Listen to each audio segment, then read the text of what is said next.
Ready, Poop? Let's scoot. Wait. Hey, you remind me of a man. What man? The man with the power. What power? The power of hoodoo. Hoodoo? You do. Do what? Remind me of a man. What man? The man with the power. Good morning. Power of Greetings. Are you out of your mind? What? What are you trying to do? How to dig you, chick. What are you whispering about? Oh, I'm sorry. Hi, Uncle Matt. How's the night operator? May I present my great uncle, Judge Turner? How do you do? You, Judge? Oh, this isn't a pump handle. He's sharp. Hey, you remind me of a man. What man? The man with the power. What power? The power of hoodoo. Hoodoo? You do. Do what? Remind me of a man. You remind me of the babe. Babe. Babe with the power. What power? Power of voodoo. Voodoo? You do. What? Remind me of the babe. Quiet! A goblin babe. Well...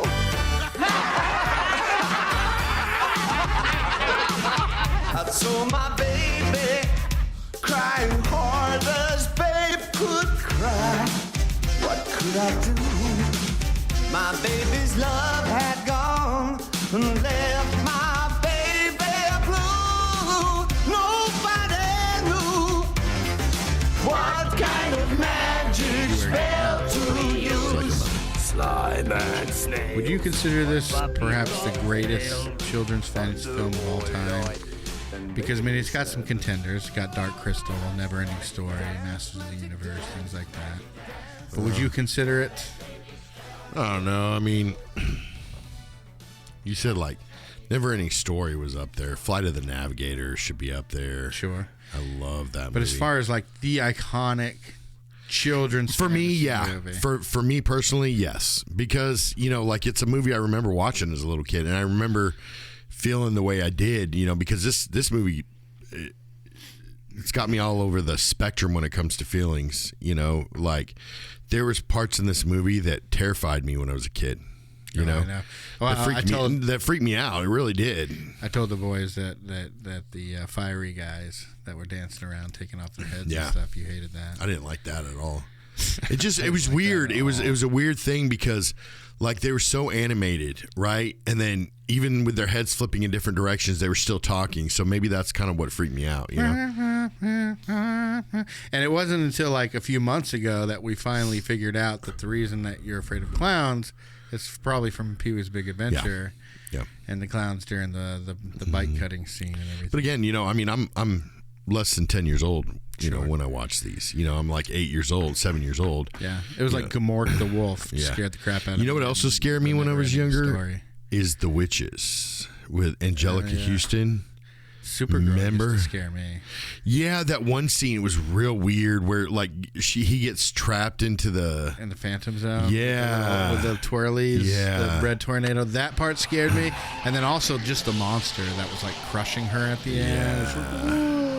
Yeah, it was really terrifying. There was a lot of darkness in that. I always tell people that, and they're like, "What, really?" And I'm like, "Go back and watch that, and think of yourself as like a 3-year-old kid." Mm-hmm. Well, the same thing with witches. I mean, you know, they take their wigs off and they do start looking terrifying. You know what I mean? They turn kids into mice. And then you get what is it? The new one? What's her face? Anne Hathaway. Yeah. And it's just like this computer animated vomit all over the screen. But I mean, Angelica Houston. I want to say that wasn't Tim Curry in that one too?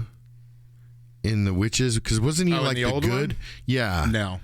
Who was I thinking? Like, wasn't he a good witch or something? No, I know who you're thinking of. What movie am I talking about when Tim Curry is in Home Alone 2? No. When he's kind of like a good wizard. He's like a good.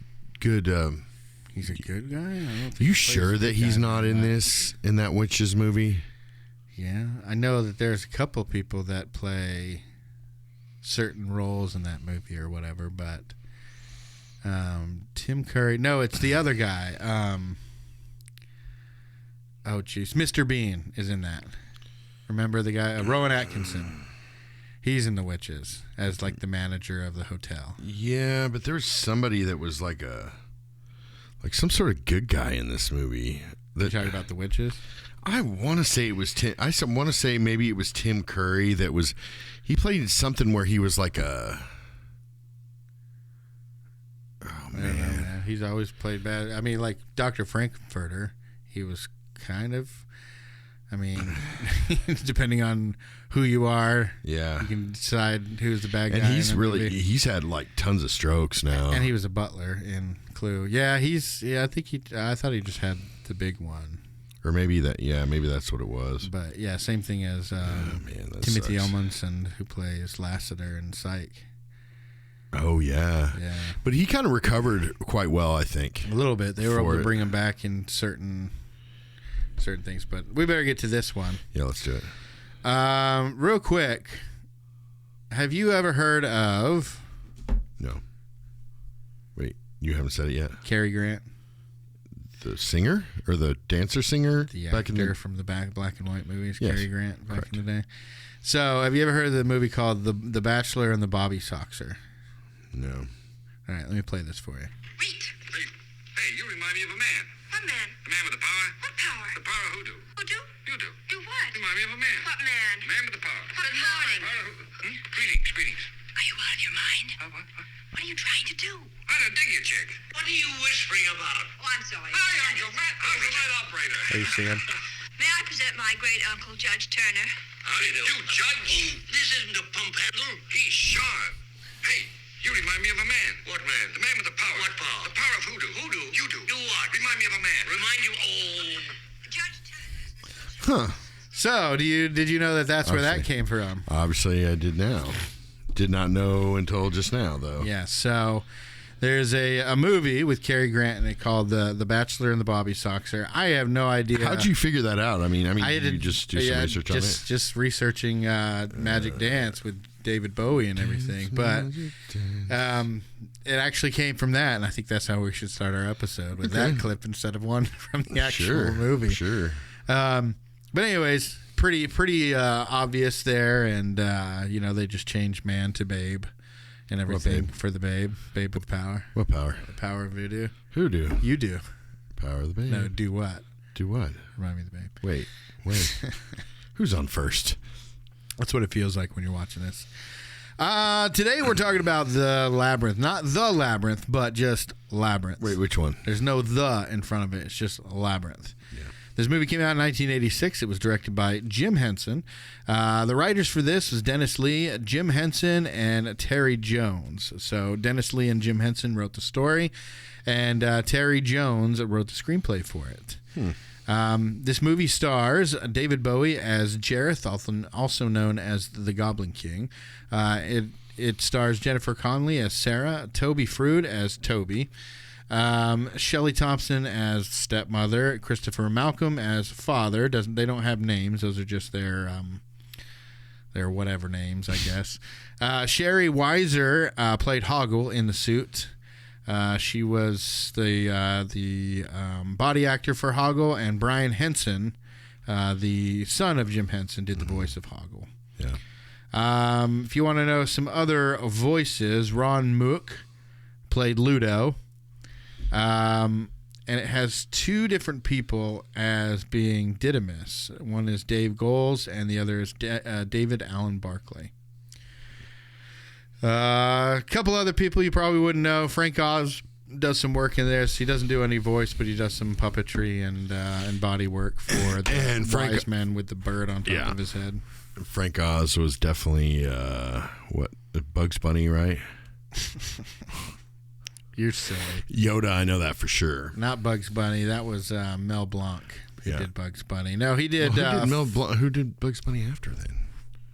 Many people have picked it up, but Mel Blanc was the original. Frank Oz did things like, besides Yoda, he also did Fozzie Bear. He also did Miss Piggy, and many other characters like that same type of voice. Oh, like it. Yeah. So what did you think coming back? When was the time that you saw this previous? Like, how long has it been? Well, I don't know. It could have been pretty recently, actually. Really? Yeah, I think about it because, my daughter likes this movie, but I want to say, I watched it but didn't, really pay attention to it. What parts of it really take you back to your childhood? The biggest part was when she goes into her room and thinks it's her room, but it's really just that crazy The trash lady's house? the hoarder. The hoarder. The original, the OG hoarder. The OG hoarder. Yeah. But I mean, pretty much the whole movie, to be honest with you. Like, and I forgot I had a thing for Jennifer Connely when I was younger. I think everybody about our age did. Especially when she's on that horse that they put the coin into the That's thing. in Career Opportunities, the movie. I know. I was just saying that, especially in that scene. I'm informing our audience. Yeah. Okay. Yeah. That scene pretty much did it for me when I was younger. Dermot Mulroney wasn't he one of the bad guys in that dude that did what was it called, Family Stone later or something like that? Yeah. But it was definitely that dude. Who was it? He was in an episode of Psych that played the main guy, Frank Whaley. Yeah, and Dermot Mulroney was, and his brother was in it too. But they were the robbers in that. But I told Henry wanted to watch that. I'm like, it's a fun movie, but yeah, they do sexualize that little carousel horse a little bit. Yeah, and like I said, but I mean, here's the thing, obviously she's a lot older, not a lot older than me. She's about 11 years older than I am, but back then, it was another one, because my wife she's like, well, who did you always have a thing for when you were younger? It was always Princess Leia. And I believe Jennifer Connely. Princess Leia was never a huge thing for me. Mine was like Fast Times, Phoebe Cates, that type of. I mean, that was all right, but something about Leia in the gold bikini just. And Sandlot girl, what's her name? Oh gosh, she's like 6 years old now. But we just that's a joke, by the way. We just did the episode on Sandlot. What was her name? It's gonna make me really mad. Peppercorn. Wendy Peppercorn. Yeah, that's it. Yeah. So. But yeah, I mean, there's that. And then I like how you said that, I had a real big thing for her when I was younger. But then anybody who has a thing for her when they're younger, then they watch Requiem for a Dream when they grow up, and they're like horrified now to even think about Jennifer Connely, and like, I can never even think about that person. But just being horrified. She's a great actress. Well, not only that, but Aronofsky's movie was just just balls to the wall. No, insane. I remember. That was. It's one of those movies that I say it's one of my favorite movies, but I don't say it out loud. Yeah. You know what I mean? Like, I think, I'm like, that movie was phenomenal. Yeah. But it was such a mind screw. Like, that movie just effed with everybody's head that ever watched that movie. If you watch that movie, and then it's like where you get the soundtrack that goes with it. Yes, but I mean, you get your first real introduction to Jared Leto in this movie. But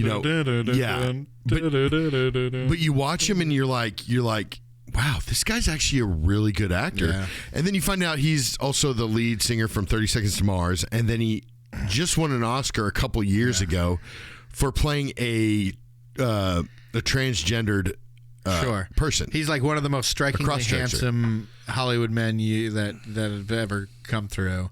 And actually, Requiem for a Dream was one of his he did all right type of roles. Like there was other it was just like he was things getting going started. on in that. Yeah, exactly. But he did such a good job, and then you see the success he had. Which me and my drummer Casey, we were listening to 30 Seconds to Mars when they were still nobody knew it was Jared that was fronting that band. It was before the big one that came, the Beautiful Lie that was on it came out, when they had more space themed titled songs, and it sounded more like space stuff. I got to see him in Warped Tour or 30 Seconds to Mars and Warped Tour, and it was great. I also got to watch Joan Jett in the same one stage over in Massachusetts. Okay, that's cool. But I mean, just being able to say, look, I saw Joan Jett, and then 20 minutes later I walked over here to this stage and saw, they should have never got rid of Warped Tour, man. That was one of the best festivals you could go to. They were bringing it back.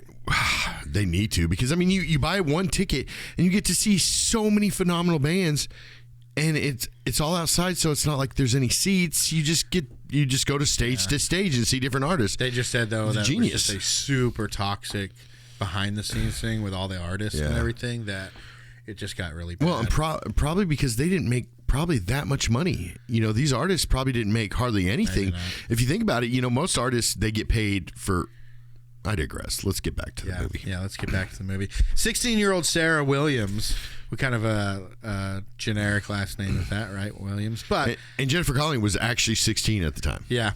And I have a friend named Derek Williams. His wife's name's Sarah Williams. Very good friend. There's John Williams. So it makes me think of that. But 16-year-old Sarah Williams recites a book titled The Labyrinth. Now, the book is titled The Labyrinth, but this movie is titled Labyrinth. Well, that's so why. the book is that's the story. That's the story within the story, right? Mm-hmm. She gets all of her the whole thing that we're From about her to go room. through. It all comes from that book. Yeah, and her room. Well, I think there's a lot of homemade looking stuff in there too, right? So she probably made some stuff from the book or whatever. But it all comes from the book. Yeah. But she's at the park. She realized she's doing this whole like play by herself. She's not what you'd call a popular one. Or she's very good at what she's doing. Literally doing Shakespeare in the park with her dog. Okay, maybe not Shakespeare. But her mom's a famous actress. Exactly, which is another thing that maybe I don't think I picked up on when I was younger. Is this the first time you picked up on that? Yeah, because I saw, and then you see all the tabloids, and it says, "Oh, this actress." You're like, "Oh, okay, so her mom was an actress. This makes sense why she's so dramatic." Yeah. With everything you go through. So, well, she sounds a lot like Keely too, because when she's watching her little brother, it's like Keely says some of the same exact things. Almost besides wishing for a Goblin King, it's more or less. She probably wishes for something. A kidnapper or something. Yeah, exactly. Something much some worse. random person to walk through the front door and take the child away from her. Not so the nice Goblin King who's bending over backwards to fulfill Sarah's. Well, and it's funny because Keely and her friend were asking, they were straight up asking, they were like, well, why is he going after her? That she's so sus, how they talk nowadays, right? Right. And I'm like sitting there and I'm thinking, well, and I say this out loud as well. I say, there's not a whole lot of options in the Goblin Kingdom that are like humanoid, like David Bowie's character. I don't think there was a lot of people in the 80s that were wishing for the Goblin King to come take their baby. Well, if most people had real lives. If he's David Bowie, then there's probably quite a few women that were wanting that. Maybe some men as well, too. Okay, but so this is going to be hard for you and I to talk to because I think we have two different terms that we're basing this off on. So, okay, what happened here? Did this really happen, or is this all in her head? Or do you want me to say mine first, or do you want to say yours first? I'll say my first. Okay. I kind of think it's more like a breaking of the fourth wall in a way, because I felt like this was a way for Jim Henson to really show off. Like this was his show off. Right.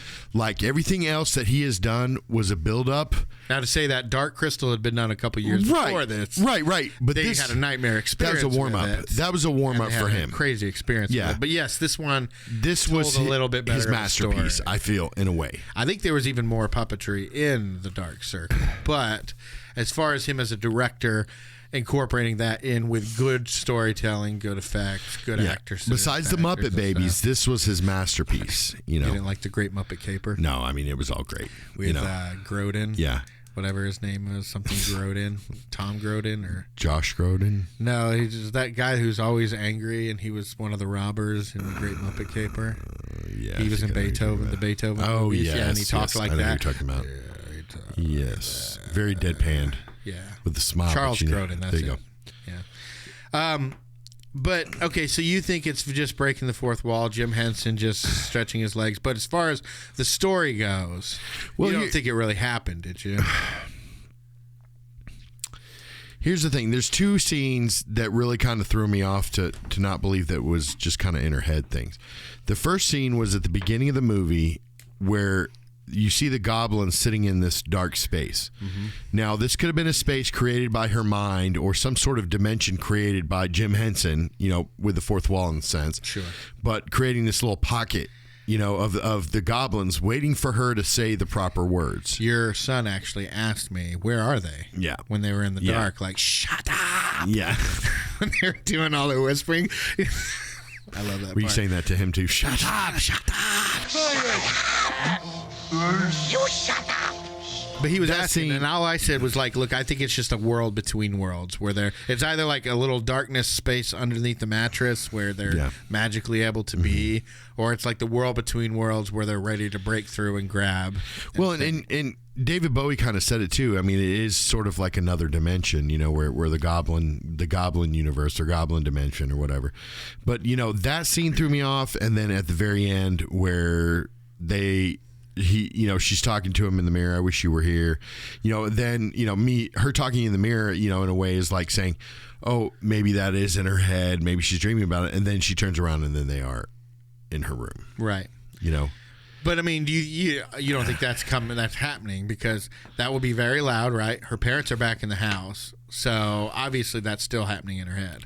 Yeah, but her parents don't seem, her stepmom and her dad doesn't really seem like they're. Come on, man, that was a huge party that was being thrown in her room there at the end. Yeah, but again, it's that fourth wall break. Well, I know, that's what I'm saying. Yeah, I don't think it was all in her head. I mean, that's just my opinion. Okay, and I think that those two scenes kind of threw it off for me. If they didn't have that beginning scene, that end scene, especially the beginning scene, but if they didn't have the beginning scene, I would have said, and granted, she did pull things from her room. I was going to say, because that opening shot establishes that everything we're about to see is in her room. Now, unless, Jim Henson, this is a way Jim Henson to weirdly say, like, she is him, and he is breaking the fourth wall and creating this universe like he does Sarah in real life. Jim Henson or yes. whatever. Yeah. So there's one part where it can be explained that she's sleeping because she wakes up in her bed, right? Right. And there's one part when she gets mad that she has to do what she's supposed to do, and her parents say goodbye, and as soon as they say goodbye, they leave, right? Mm-hmm. She gets mad, and she throws her stuff down on the bed, and she sits there for a second. And then she notices that the stuffed animal's gone, and she gets mad and tries to go in the other room. I think when she laid down there for a minute, that's when she fell asleep. Now, I also think she found some mushrooms in the park. No, I'm just kidding. Well, I mean, she wasn't acting, like they weren't like signaling, at the beginning of the movie, like that she was, kind of tired or exhausted in that sense. No, she wasn't just kind of like, maybe, most times they do that in the movie. Down, maybe she banged her head on the back or something. My point, the whole reason I'm going towards this is because I'm kind of in line with you. It's as far as breaking the fourth wall, but I think of it more as this is a literal interpretation of somebody coming of age, because she's childish, she's bratty, she throws a fit, right?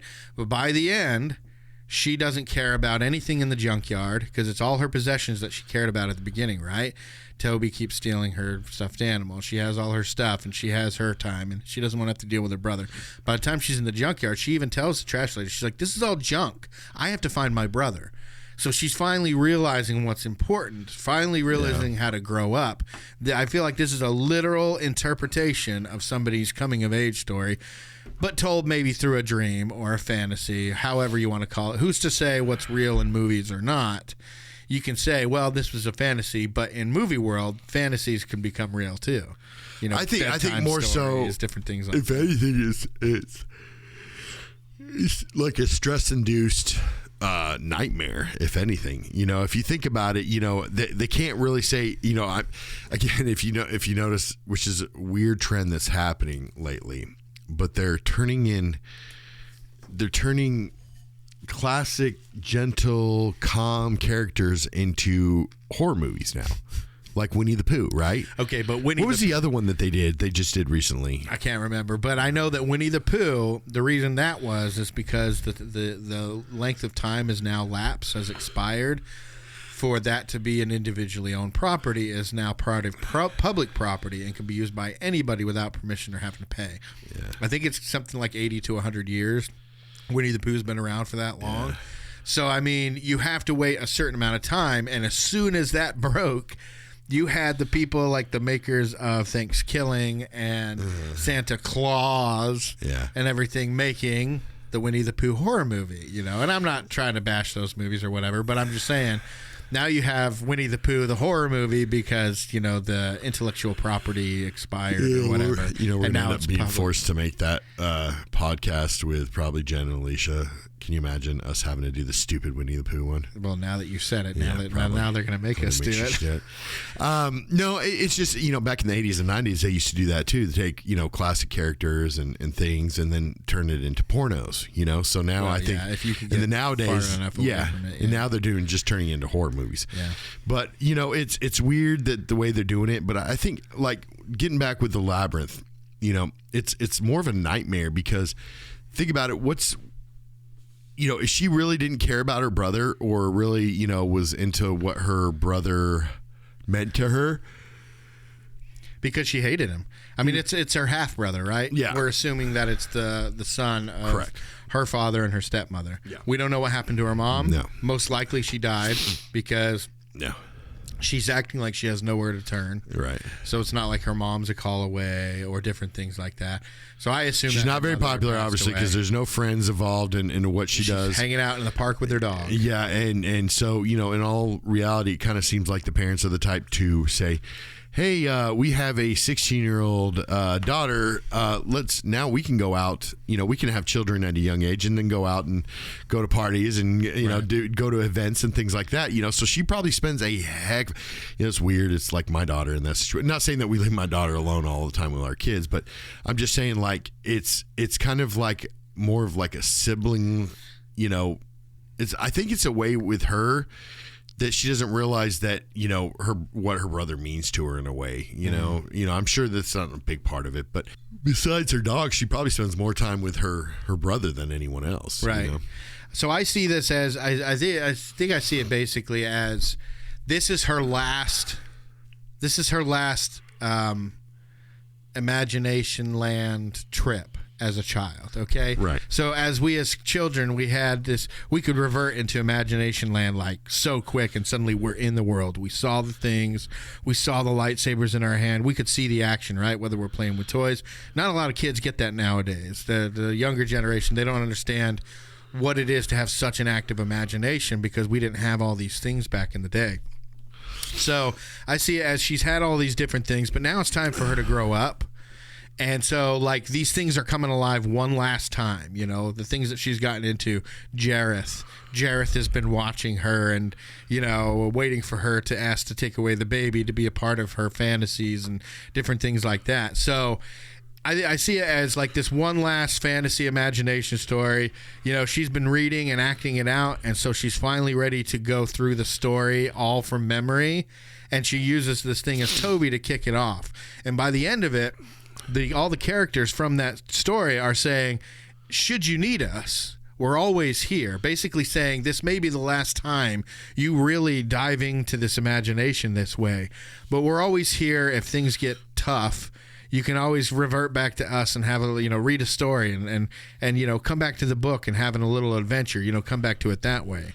So, you know, that's just but we're how also kind of considering that, you know, in that way of thinking that. Don't tell me I'm wrong. This is the way I see it, Andrew. I'm just saying, like, in that way of thinking, it almost seems like the characters are very kind of selfish anyways. So why would they mean, like, books in general? Maybe just that book in particular?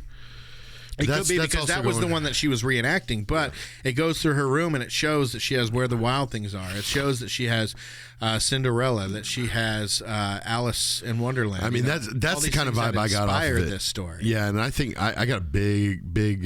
She's basically Alice going through the bunny hole, you know? I mean, even the upside down doors, you know, that's straight out of Alice in Wonderland as well. You know, the cards Hoggle and stuff. would be like meeting the hare, the bunny that's always late and everything, and she hooks up with him every once in a while through the story, just like she does with Hoggle. You meet the person, the reluctant hero in a sense, you know, whether it be a heroine or a hero in general, you know, but you meet the reluctant one who ends up, you know, can't really trust him at first, then they're slowly coming around, and then finally they're 100% on your side, you know. Yep, that's how I saw this movie. Is just this is a person who's been crazy in her imagination growing up. Her mom helped her to be very dramatic. She loved watching her mom in the plays and in the movies, so she would constantly, and her mom would encourage her to be that way. So when she lost her mother, she dove into it a lot. But now she's getting older. She knows she's got to wrap some of that stuff up and kind of start to become more of an adult, take care of your responsibilities, take care of your brother and everything. So as she's throwing a fit, it's kind of like one of these, all right, let's do this one last time and have it be the most epic adventure I've been on in my imagination or whatever. Yeah. And then from here on out, I'll always have the books and stories, but it's time for me to grow up. But she definitely seemed like, I mean, for one, she wasn't the smartest person, and you think she would know the story. Although she knew the riddles pretty well. To a point, but like when he said, do you want to go up or down? Why would you go down? She said down. That's what the boys said. I was like, she could have gone back up. She said down. But I mean, in the end, it all was always meant to, you know, end. Hoggle just so happened to be there at that time. Right. Hogwarts. They called him Hogwarts. It's from a story, you know. What? Hogwarts. Yeah, J.K. Rowling too. But speaking of Where the Wild Things Are, Maurice Sendak, who wrote Where the Wild Things Are, also wrote a story called Outside Over There. And it's basically about this person. I can't remember if it was a boy or a girl, but they get a baby or a cousin or something kidnapped, and they have to go into this magical fantasy world. And I think go through like a maze and do all these different things. It's basically the story of the Labyrinth. So they had to give credit to him, of course, because of that. And if you look at Ludo, he actually looks like one of those things on Where the Wild Things Are. So with the horns and everything. But the whole point is the adventure and all the people she meets. It's meant to be an introduction on how to deal with life growing up, right? So she met Hoggle and thinks he is despicable for killing fairies. Because remember, this is the last adventure, but they're also trying to help her grow up a little bit. The story is, or whatever. She thinks that he's despicable for killing fairies, but then what did she find out? Yeah, the fairies are little buttholes. They are little buttholes, right? They're biting buttholes. Exactly. So they're not as nice as she thought. There's many times when she realizes that things aren't fair, and when one of the other characters say, "Oh, it's not fair," she's like, "Yeah, it's not fair," and then she understands that point that life is not fair. All these different things that they're teaching. I think Ludo is there to teach her to be more nurturing, like towards her brother or whatever, because she has to be nurturing towards him. Sir Didymus is showing her a mirage image of her like hot-headedness, and how like she can't be. You have to calm her down to even get her to listen to anything. And narcissism as well. He can't. Well, and it's funny too because like with Hoggle, he's a coward. He says he's a coward. Right. You know what I mean?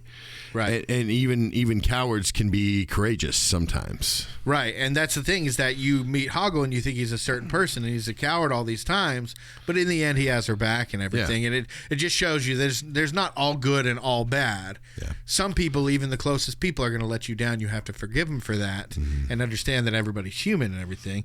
I talked about Didymus's narcissism. He can't seem to smell what is obviously to everyone. Remember, he can't smell the bog of eternal stench because, that's just how he lives his life. He's very narcissistic when it comes to that. And Jareth taking the baby, it teaches her about thinking before she acts or says things and understanding the consequences. And realizing that just because, that baby is not the same as her doesn't mean that that's still not her brother. Right. You know what I mean? And the fact that, she didn't want to have anything to do with him. He was annoying, blah, blah, blah. But then when he was gone, she was missing, right. A big part of herself, right. In a way, because like I said before, she spent more time with probably her brother than any human. Yeah. And Jareth is like the fear of adulthood. Yeah. So you have that fear of adulthood literally stealing a baby away from you, maybe your younger self or her younger self or whatever.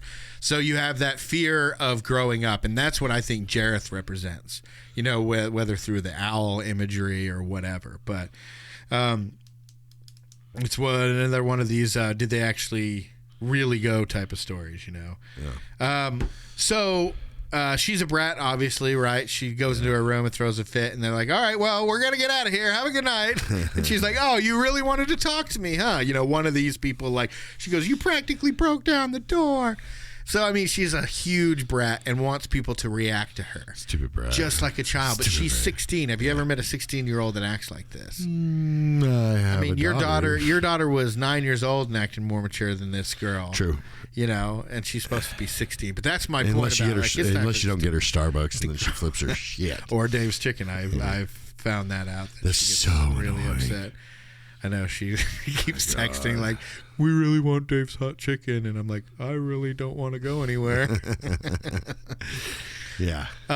So anyways, she gets back to her house. She gets chewed out by her dad and her stepmother. She tries to put her brother Toby to bed, but he's crying. And I remember even from my childhood thinking that this constant crying was so annoying. Like you get to the point where you're like, I don't blame her for a second. Because, I mean, with your own child, it's fine, right? Yeah. But with somebody else's child, you're just like, oh, shut the crying up. True. When I'm at Walmart, it's like, oh, my God, will somebody take care of that baby and look down? Oh, wait, it's my baby. I was going to say, you have all the babies in the I store. know. If you're in the store and there are babies, they're probably yours. Because I'm like, oh, my so God, many. will somebody pick up that child and just scream? Oh. Hey, babe. That was so great. The baby 'cause screaming. It was so true to real life. It's like, somebody shut that baby. Oh, that's my baby. My bad. So, obviously, she's super dramatic. Her mom was an actress, all that kind of stuff. So, baby gets taken, and Jareth appears, and it's like, okay, I don't know why 13 hours, but he changes the clock to 13 hours. He wants to give her a baker's dozen amount of hours or something. Well, it wasn't in correlation with what the time her parents were supposed to be back or something. They're not going to be gone for 13 hours. They're only supposed to be gone for a couple hours. So they were going to eat and have some dancing or a movie or something and come home.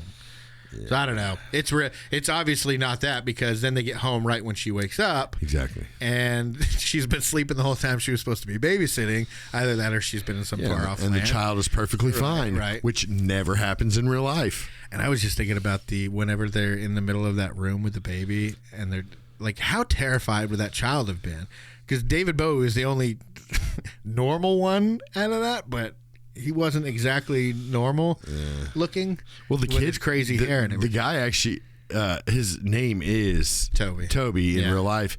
And what's they had funny to get him to look. Yeah. Well, and they apparently they had some sort of puppet that they had. I mean, which is funny, a Jim Henson production, but they just so happened to have a sock puppet that was able to entertain this baby, which is kind of ironic if you think about it. But yeah, so apparently David Bowie off scene would use his puppet so that the baby would pay attention and be kind of like hypnotized, look, instead of crying, because apparently he was crying quite often. Jim Henson, perhaps the best puppeteer of all time. Doing puppet tricks literally for you. all time. That's got to be an epic claim that Toby can now make, that he had a private puppet show with Jim Henson at the height of his success. No, David Bowie was doing it, apparently. Oh, I thought Jim Henson was doing it. No, it was David Bowie off the side.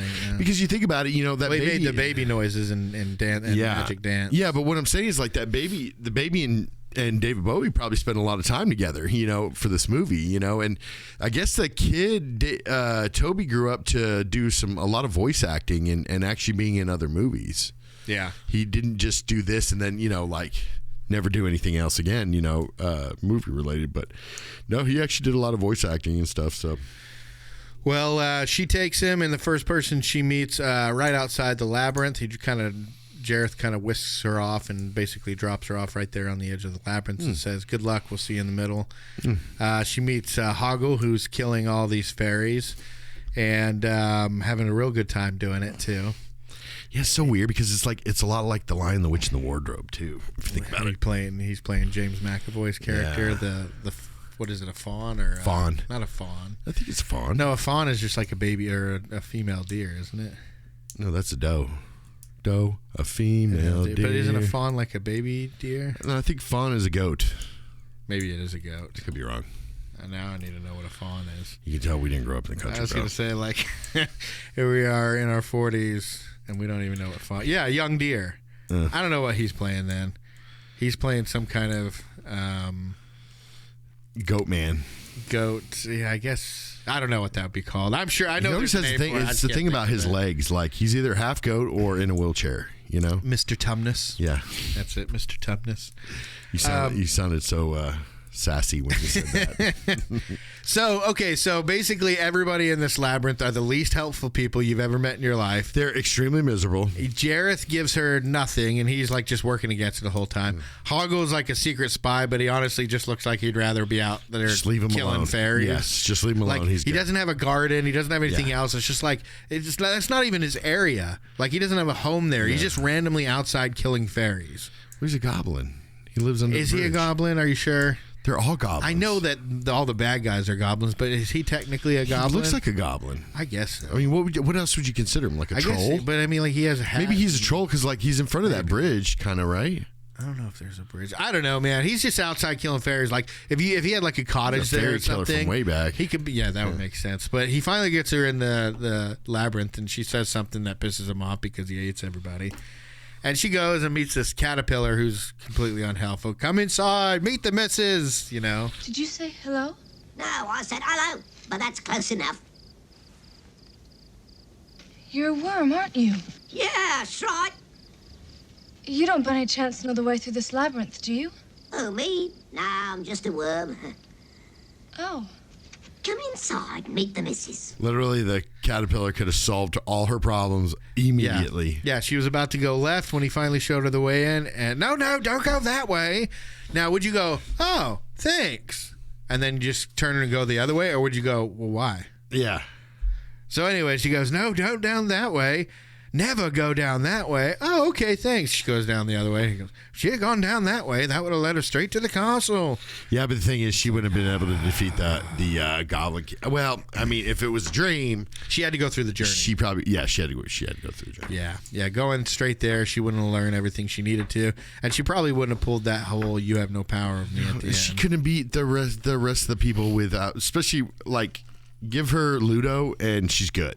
Like she could defeat everybody with Ludo. That's what I'm saying. She's finally got friends for the first time, so she's learning all the different things. Like there's people like Hoggle, who are worth having as a friend, but they may let you down every once in a while. Well, it was kind of like it's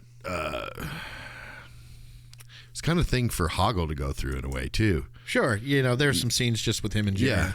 Yeah. I mean, but I mean, like. He kind of he changed. That's the one thing that makes me think, well, did it really happen? Yeah. Because when you have the person who supposedly it's happening to and she's dreaming, but she has no like overwatch over this scene, and it's just two other characters randomly talking, usually that means it's really happening, because how are we seeing that if this is all she's supposed nowhere to be from her found, point of view? Yeah. So it's and the fact that Hoggle did go through his own journey throughout the story. Sure. You know what I mean? Yeah. It was not just a grumpy old coward to the hero. I mean, she was the hero of the story, but like he was her hero. Her Samwise or Yes. something like that. Yeah. If we want to get that way. Yeah. Or her Han Solo to her Luke Skywalker. Yes. Yeah. It's all grumpy it's and all the same. Can be a butt face. It's all part of the damn Matrix. Cares about her in the end. So she goes to my favorite part of the labyrinth, and that's where. Let me see. They skipped it in this recap or whatever, but it's the two soldiers. So this is a common riddle. Okay. Yes. Have you ever heard it asked? Yeah. So you have to ask. So one of the doors leads onwards. I'm going to let you explain this because I'm still kind of confused. One of the doors leads to certain death. Yes, as correct. they said it. Right. So I'm gonna close my eyes so I can concentrate. Okay, so she has to ask. She gets one question, and she can only ask one of them, and she needs to know which door to take. But one of them always tells the truth, and one of them always lies. So first of all, who could you even know to ask first? And since you don't know if you're talking to the person who's lying or telling the truth, what question could you ask to ascertain that and therefore get your answer? You could ask if that person's a liar.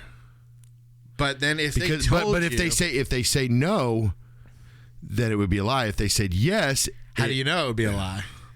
If they said no. So you said you would ask the person if they're a liar. No, you would ask the other person if you would ask person A. If B thinks that A is a liar, because that's what she did, kind of, right? Yeah. So it's all in like the double meaning, or like double questions, or how you put it. You know what I mean? Does that make sense? Yeah. Like a double negatives type thing. So what she ends up asking the one on, let's call him guard A, she says, "Would he tell me that this is the right door to go through?" And he said, and they kind of go back and forth. And he's like, yes. And she said, okay, so I know it's the other door to go through. And he goes, well, what if he was lying? And she goes, well, if he was lying, then it wouldn't matter. And it would be that door anyways, because I was asking about this door. So it has to be that door. And he's like, what if he was telling the truth? And he's like, well, then you would be lying. And so either way, I still know I have to go through this door. Does that make sense? You can only ask one of us. It's in the rules. And I should warn you that one of us always tells the truth and one of us always lies. That's a rule, too. He always lies. I do not. I tell the truth. Oh, what a lie! He's the liar. All right. Answer yes or no. Would he tell me that this door leads to the castle? What do you think? Really, I don't know. Yes? Then the other door leads to the castle, and this door leads to certain death. How do you know? He could be telling the truth. But then you wouldn't be. So if you told me that he said yes, I know the answer is no. But I could be telling the truth. But then he would be lying. So if you told me that he said yes, I know the answer would still be no. Wait a minute. Is that right? I don't know. I've never understood it. Kind of, I'm like right there. I think we have to like write it down because I had to kind of go over it in my head a couple times to really get it. But I love riddles like that where you have to figure out there's one way to get to the answer and you got to figure out how to get to an answer. And in all my college classes, they used to bring up riddles like that all the time, like just to make you think. Yeah, just that. I don't know. If anybody else has a better explanation on how to explain this, let us know. We'll share it. If we've gotten it wrong, if I've gotten it wrong, let us know. Please let him know because then it'll drive him crazy if he figures out he got it wrong. So we would just to establish all that led to. I guess it was I guess she was wrong in the end anyway because she ended up falling. But that's the part. It's like did she get it right? But I mean, what was that? Then she's supposed to say go up. And if the helping hands made her go up, then that's where she was supposed to go. But it was funny because the boys asked me, they're like, well, didn't they get it wrong since she fell down anyways? I was like, that's a good point. She probably did get that wrong because she fell down anyways. Either that or she was supposed to go back up and she said down. Anyways, either one, it leads to an oubliette, which is basically just kind of a dead end in a maze or whatever. But yet Hoggle had a key somehow. Hoggle's there and he does this cool little trick that I just love when I was a kid. And there's just like an empty space and he lifts up the door, opens it, all these pans fall out, kicks them away, closes it, opens from the other side, and there's a passageway. Yeah, it's pretty cool. But it's like cool because now as an adult, you're older, you can see as soon as he closes it and the light kind of comes on from the other side, you can see where the cut was made or whatever. But really cool practical effects on ways to do that to make it look really cool. No special effects were needed, like there's CGI out at the very beginning though with the owl, and this is the first time any animal has been CGI'd in a film. Just had to throw that fact out. Yeah. So do we think that all the goblins were previously taken babies that were just forgotten about? Correct. Their babysitters just said, oh, okay, I'll go back. Yeah. I think I remember reading this book. I believe this is an actual book. Because they said that not only would Toby, but Sarah would be turned into one of them and they'd live with them forever. Well, a lot of times the adult or the older person does not go with the baby, so they just take babies and then they don't even enter the labyrinth. They're just like, I'm not good doing it. It becomes a kidnapping case, or maybe this really is happening if there's all these goblins. But I digress. So, or those are just wrecked childhoods that have turned into goblins or something. But you know what? I remember hearing about. And the helping hands were creepy. I just wanted to say that. But it was so well done. It was done with all the faces and everything. I thought it was really good. And the lighting, the way you had to get the lighting just right. Can you imagine how careful they had to be as she's dropping down, like where they're putting their hands and everything? Obviously. Like you had to be so careful. Yeah. Anyways, so she goes along a few more things. They meet Jareth. He ups the threat because she tries to act like it's no big deal. Tries to talk front. Hoggle's trying to act like he's doing what he's supposed to without them talking about it in front of Sarah and everything, and Jareth's basically throwing Hoggle under the bus. They finally get out of there, but they run into a part of the labyrinth where they hear this big growling, and this is Ludo, where we get to meet Ludo.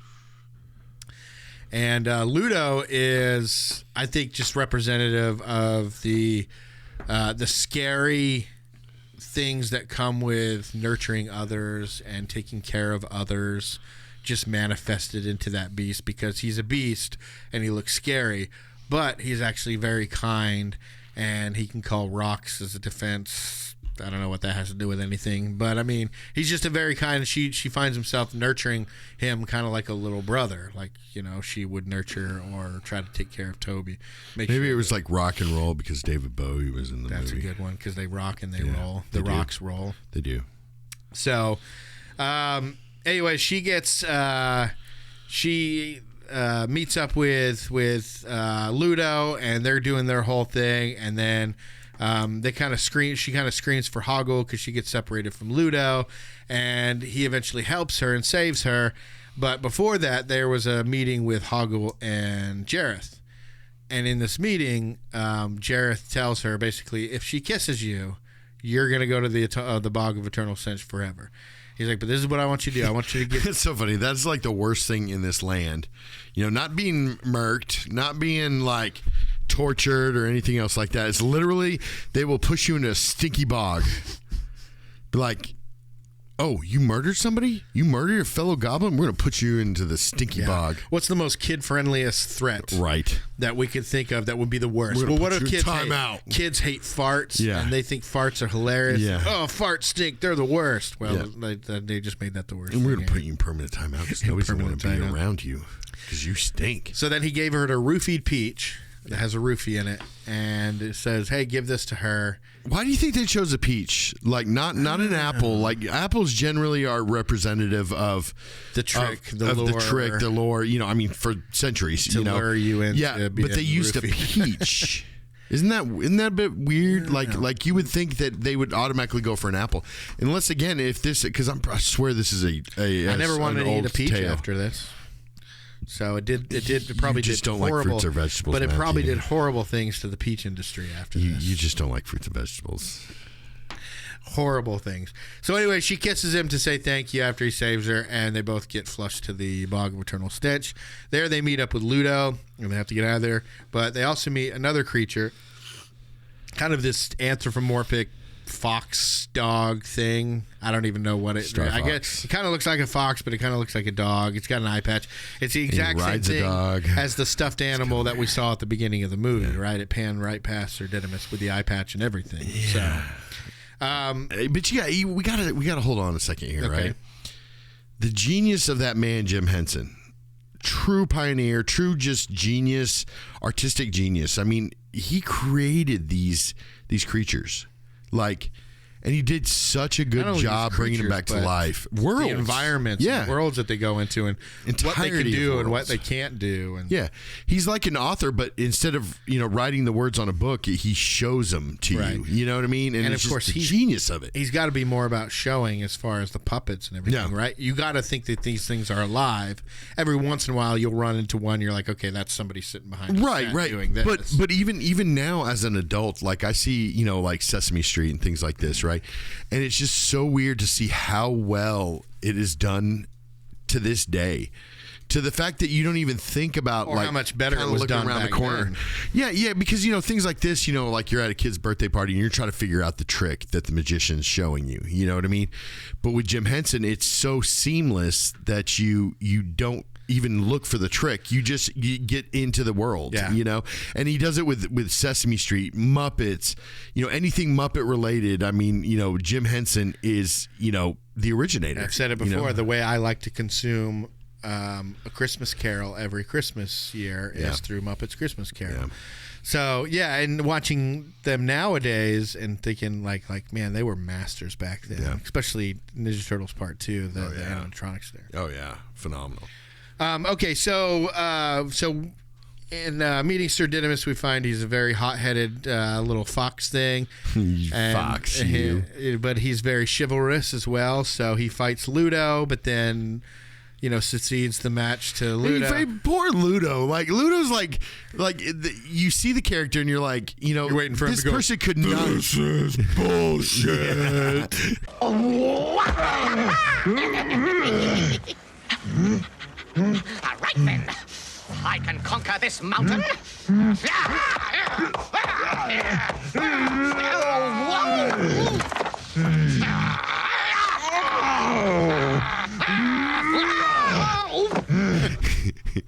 What the fuck?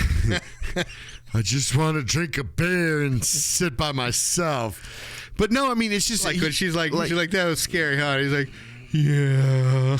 Yeah, but they torture him. Like everybody tries to fight. It's like take advantage of him. Yeah, you're in high school or middle school or elementary, whatever, right? And like they always pick on the big kid because it's weird. Like the little giant. Yeah. You always pick up the gentle giant because you know that giant's not going to hurt you. Yeah. You know what I mean? Like you could hurt that giant forever, and it would probably not hurt you. That's what Ludo is. Then the dang freaking turbo dog fox thing, just starts attacking him, and you're like, stop it. Yeah. You're like, stop it. He hasn't done anything to anybody. Yeah, but then they become bros. Remember? Then they thank each other for going in battle together. Everything like that. So that's always good. But so they finally decide to work together, and they're like, whoa, dude. We just want to get across. He's like, well, I've been tasked to not let anybody cross without permission. And they're like, can you give us permission? And he's like, oh, yeah. Okay, you have permission. So it was this whole big fight for nothing. So maybe another lesson for Sarah. Maybe establish your expectations beforehand. All that kind of stuff. Maybe not rush into judgment, different things like that. So like I said, all themes kind of leading into more responsible adultness, adulthood or whatever, but being taught in a way that she can consume it in a fantasy childlike way. Right. So they cross the, Ludo calls the rocks, so they have a little rock bridge across the bog and everything. They don't have to stink. Well, eventually Sarah eats the peach. And then of course Hogg was like, I mean, come on now. It's I like, feel terrible it's like, now. okay, you've known Hoggle for how long? Yeah, maybe he's helped you out here and there, right? Yeah. But he just so randomly has a peach. Hey, I found this peach for you. It's like, I promise I didn't put anything. There's no bread, there's nothing, no food ever in this entire world, but yet he happens to have a perfectly. But if you'll just eat this peach. while you lay in this wheeled cart that I have here, that makes it easier for me to get you back to my home. Yeah, a little creepy. She eats it, and she falls into this weird, crazy thing, right? So maybe it had mushrooms in it. Right. Just tripping balls. Yeah, tripping balls. But before that, we passed the little fiery creatures. I didn't know how badly you wanted to go into that and everything like that. But you had the whole fiery creatures. I mean, it's got to be said that was an epic. There's a whole behind the scenes featurette that you can look on how they did that. How they all had like the black wear on. Yeah. No, I did. Where they're holding the puppets and stuff, and they're all on a black screen. Then they superimpose the background, all that kind of stuff. It's a really cool thing of how they did it. But yeah, it freaks a lot of people out, especially them taking their heads off and switching them and throwing their heads around. Hey, his head don't come off. But anyway, she falls into this thing where she's wearing that dress that you saw in that little thing. Remember, from the beginning, the little ballerina thing that the trash lady gives her.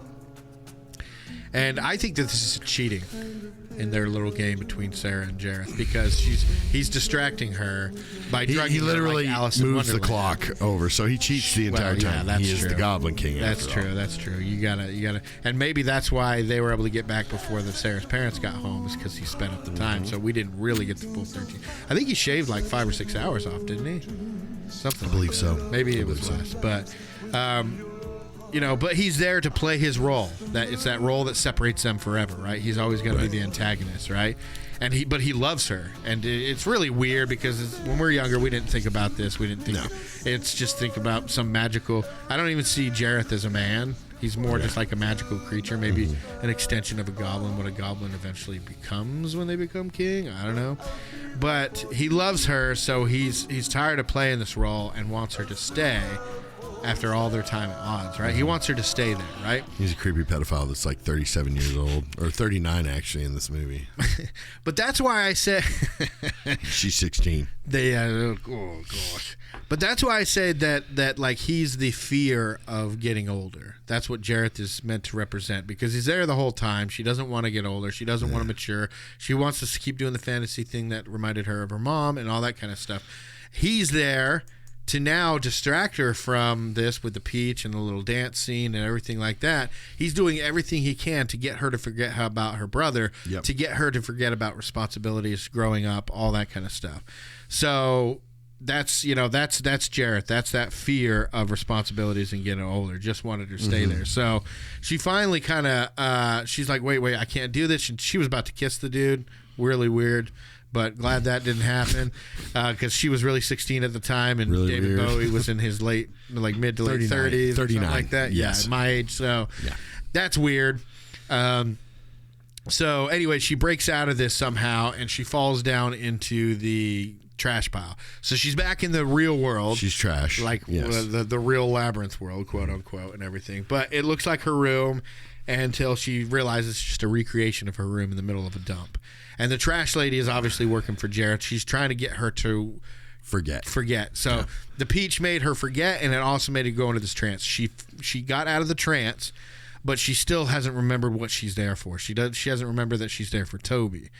So the trash lady keeps giving her all the things that she wanted when she was young. Don't you want this? These are really pretty. Don't you want this?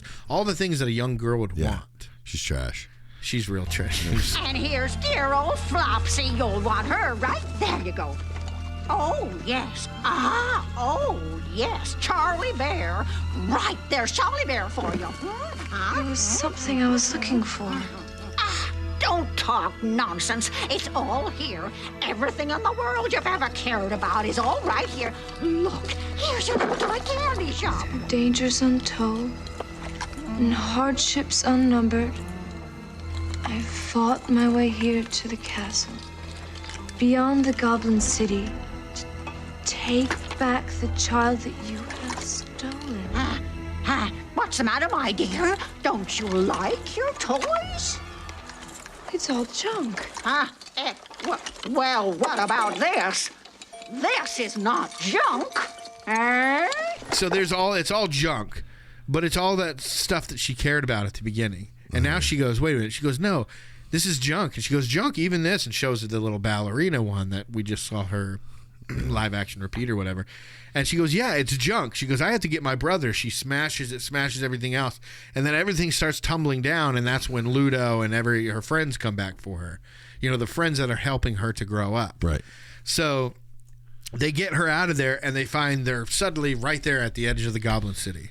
They made it through the labyrinth. They're at the Goblin City.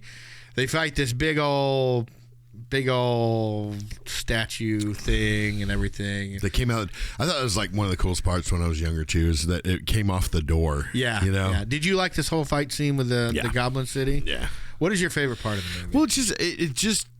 Well, we can leave that till later. Yeah. But tell me what you thought about the Goblin City. I just thought it was such a. Again, it's like watching Willow again. You know, like. When you're younger, I guess you don't realize the epicness of certain movies. So like, you know, it's weird because, you know, back then it wasn't like epic. You were just like, well, this is a long movie. Good, but long movie. But then you realize that, you know, now it was an epic movie. It doesn't hit you, yeah, like nowadays you're like, this movie was epic, you know, and it really was epic. You know, it wasn't as a lot of these movies are a lot shorter in my mind that, you know, well, before I actually watch them again, you know what I mean? Like in my head, I'm like, man, that movie's so short. Can I really have something to talk about on it? Then I watch it. I'm like, holy crap, there is a lot more to this movie than I remember. Well, and same thing was when we get in here, you know, when we get in here to start recording, we may not have much to say, but then just the mere fact of us talking to each other, it might make you think of something. And that's where we usually get a lot of our... Yeah, but I mean, the whole battle scene, I thought it was just really well done. I mean, Jim Henson, he knows what he's doing, you know. He always knew what he was doing in a way. It just the way that Ludo was able to open the house and people were running up and down and like switching back and forth between what Didymus is doing way off on his own because he's like, yeah, and he just takes off on his own to go fight. I mean, people weren't running away from him, so I mean, I don't know if it's that they're scared of him or the fact that they just didn't want him anywhere near them. Didymus is definitely like he's a G. Like he's one of the ones that they definitely need on their team. How didn't she not figure out be like, hey, this looks a lot like my dog? Yeah, I know, like almost exactly like her dog, except for the times when you can tell it's a puppet. Then it's like a little weird, but yeah, but it was still so well done too. You know that you almost didn't realize it was a puppet. You know, just. It's like it's okay. You know, I think of it and I think of Goofy and Pluto. Like they're both dogs, right? But why does one of them the pet of the other one? That's why they say in the Big Bang Theory, they're like, why doesn't he like Goofy? I don't know. He's fine with Pluto because Sheldon doesn't like Goofy because it's not natural for a dog to stand up and walk around like that. Why does he get to do that when Pluto's over here acting like a normal dog? Yeah. So that's when they're like, why does he hate Goofy? I don't know. He's fine with Pluto. It's so funny. So anyways, after they get through the whole battle and everything, they get up to the magic dance room where they were all just chilling. That was like the Game of Thrones and the Rome type Somebody room. popped the keg. They were really hammered. But she gets in there and they're about to follow her, and she goes, no, I got to do this by myself. So this is that last step of I have to confront my fear of growing up by myself, right? Yeah. And they told her before this, should you need us, we'll always be here for you. Right. And so that was kind of like one of the last things, like, okay, we know you're going in to finally tackle the last part of trying to grow older and let your childhood go. But if you need us, your childhood is always here to come back to, even if you won't experience it the same way. Right. So anyways, they get into this room. It looks like MC Escher's Relativity, the one with all the different stairways going everywhere. And well, when I was in art class, and as soon as I saw that scene, I remember back. I was like... And she had that poster in her room, too. Yeah. She went to this. But I went to art class, and they taught us how to draw like that, and then that's how you get perspective right, right. And so, and the easiest way to do perspective is literally turn the paper. Sure. And to get perspective, and in a way, that's really all you got to do is you just got to go in a circle, but just turn the image until it makes sense. Yeah, but that's the thing. That's in art class they teach you how to draw like that because so you can learn perspective, you know. And so as soon as I saw that scene again, I was like, yeah, man, I remember learning about this. But he basically just says like, here's a crystal, you can have this. So you can forget about your brother and everything. And she's just trying to find her brother. So she finally meets up with Jareth, and then the final confrontation. Give me the child. And Jareth says, Sarah, beware. I've been generous up till now. I can be cruel. And she said, generous? What have you done that's generous? And Jareth says, everything. Remember, he's played his role like he was supposed to play. But nothing he said sounded generous to me. Like nothing he did or said. When he says it out, but that's the point, is that it presents it in a way that a child would see it. So that's how we see it until Jareth says these things that she needed to learn. And she's like, what have you done that's generous? He said, everything. Everything that you have wanted, I have done. You asked that the child be taken. I took him. You cowered before me. I was frightening. I have reordered time. I have turned the world upside down, and I have done it all for you. I am exhausted from living up to your expectations. Isn't that generous? Basically saying, I have been everything that I'm supposed to be in this tale. Right. And all I want is to love you, and all I want is for you to stay with me. Yeah. And this is that fear he's a pedophile. Fear of growing up and everything. If you want to see it that way, sure. But it's that fear of growing up. It's been like, I'm exhausted from living up to your expectations. Basically, I'm exhausted from trying to make this fantasy world the way that it would be to keep you in it. Yeah, somebody need to call that guy from NBC. And she said, give me the child.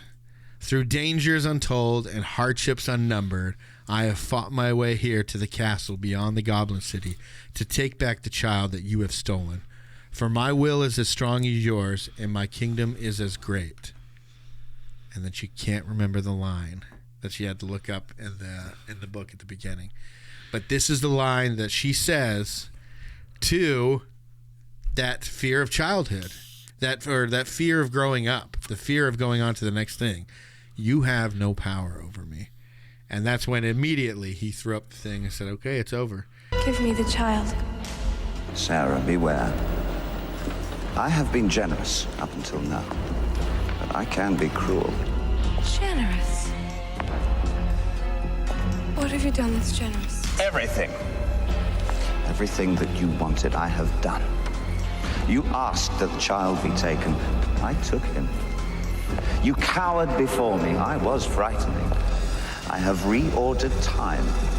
I have turned the world upside down, and I have done it all for you. I am exhausted from living up to your expectations of me. Isn't that generous? Through dangers untold and hardships unnumbered, I have fought my way here to the castle beyond the Goblin City. For my will is as strong as yours, and my Wait. Look, Sarah. Look what I am offering you. Your dreams. and my kingdom is great. I ask for so little. Just let me rule you, and you can have everything that you want. Kingdom is great. Damn. I can never remember that line. Just fear me, love me, do as I say, and I will be your slave. My kingdom is great. My kingdom is great.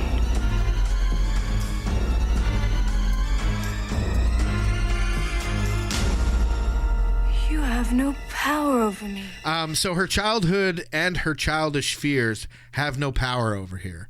That's what she's finally realizing. All those fears that she had, they have no power over her, and she can move on to the next step, I guess. You know, Jareth was the fear of responsibilities and getting older. Just wanted her to stay and forget about her responsibilities.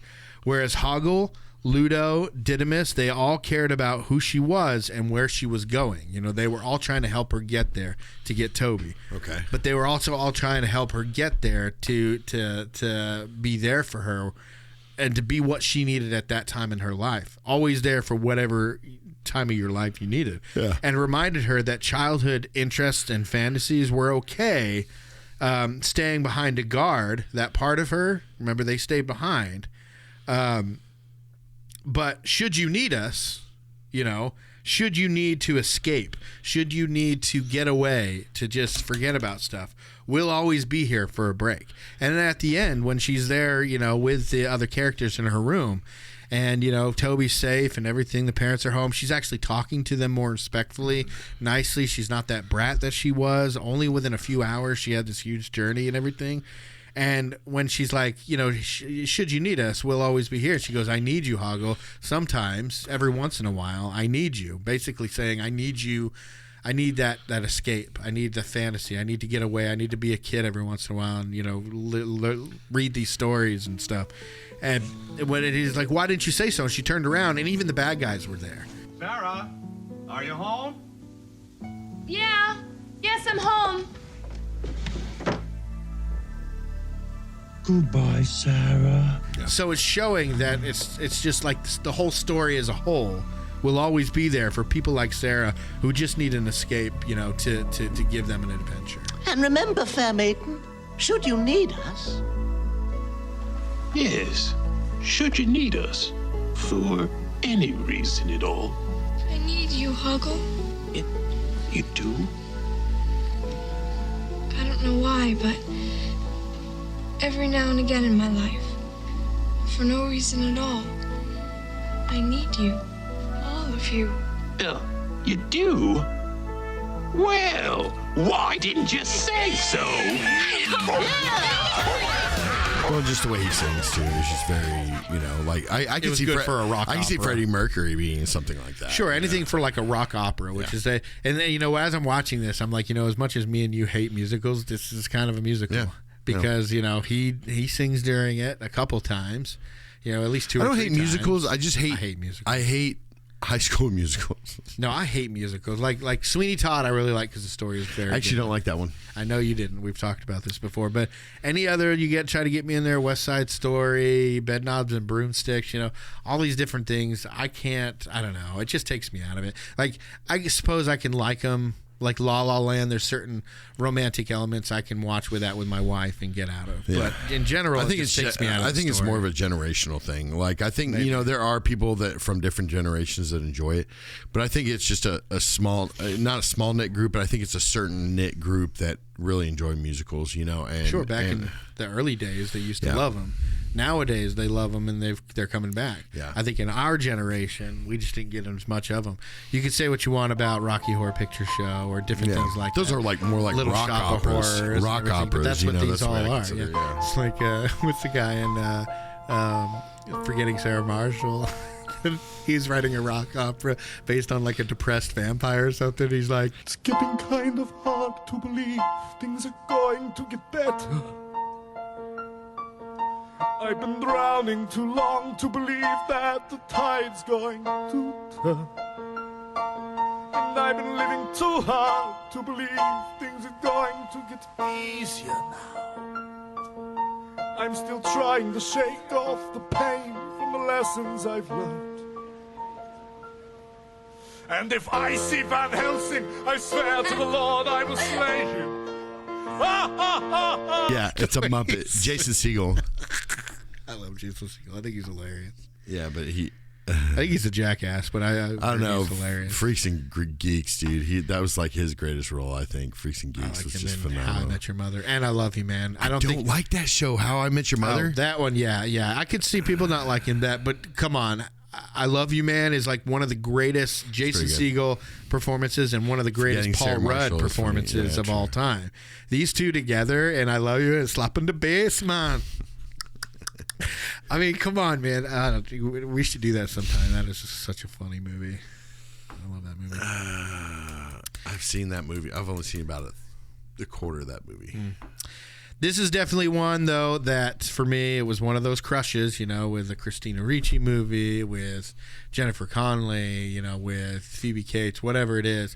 This is definitely one of those movies that you grow up and you're just like, I wish Sarah was my babysitter. That type of thing. But yeah, but not when I was a baby, because that'd be just weird. Oh, that'd be literally robbing the cradle. But yeah, it's one of those on this episode. crushes you got real dark. had. No, you did. You had to take it that This is the worst timeline. So, anyways, I really enjoy this movie. I think some, if not most, probably would consider it the best, at least the best made. Well, it's definitely on the list of the greatest, probably top greatest fantasy movies. Or movies in general. I mean, really, sure, but for everything. I'm saying definitely for fantasy movies, and then I think if we're talking about children's fantasy, I think it takes the gold there because there are others, Willow, Dark Crystal, Howard the Duck. Some of these things that I don't even know if that's more like Marvel, but I'm talking about like purely fantasy movies. Heavy Metal. That definitely wasn't a kid's movie. I know that. It's a fantasy. Yeah, but have you ever seen that animation? There's a lot of boobs in that movie. A lot of animated boobs in that movie. Cartoon boobs. Heavy Metal. Howard the Duck. Howard Duck's not much better either. There's some duck boobs in there too.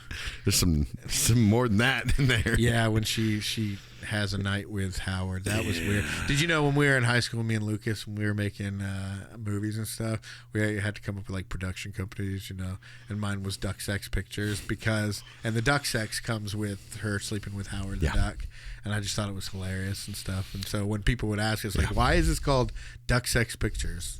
And I'd be like, go watch Howard the Duck. The worst timeline. It's hilarious, but this is the worst timeline. Okay, I'm gonna start calling you Abed because I know that's from Community, and like even after that episode, you'd be like a season away from it, and he's like, "This is still the worst time." Yeah, no, that's why I say it. So, all right, what's your favorite part? Probably David Bowie singing anything in this. Okay, I really liked the ball Magic scene. Dance. And with the music and everything like that, but it pushed the him trying to kiss her and everything pushed the little creep factor up a little bit. I mean, you kiss. I mean, there are people that kiss owls and stuff like that, but to put it in this movie is just weird. I definitely liked the first part of it where she met Hoggle, where she was figuring out the labyrinth, had that question of the two guards and everything, Butthole fairies. And then definitely the end where she said, "You have no power of me," and then everything's good in the end. Because I like happy endings. So I love happy endings. What are we doing next? What do you want to do next? I don't know.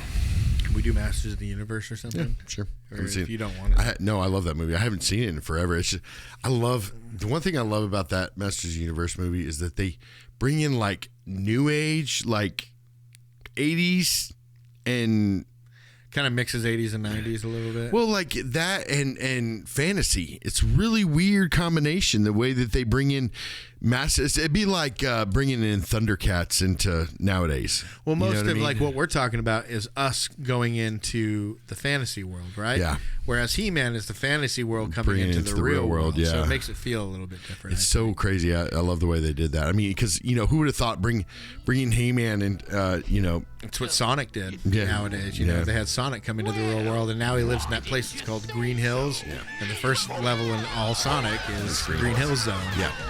So, yeah. If you guys want to get a hold of us, we're on all social media at The Post Credit Podcast, except for Twitter. We're at The Post Credit. Our email address is thepostcreditpodcast@gmail.com. We have a website. It's www.thepostcreditpodcast.com, and we're on YouTube. We appreciate you guys listening, and we'll see you next time. And throw me a Ludo.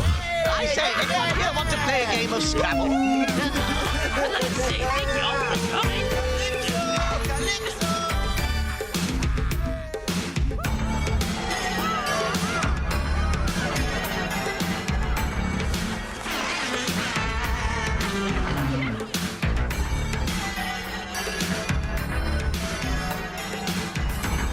You remind me of the babe.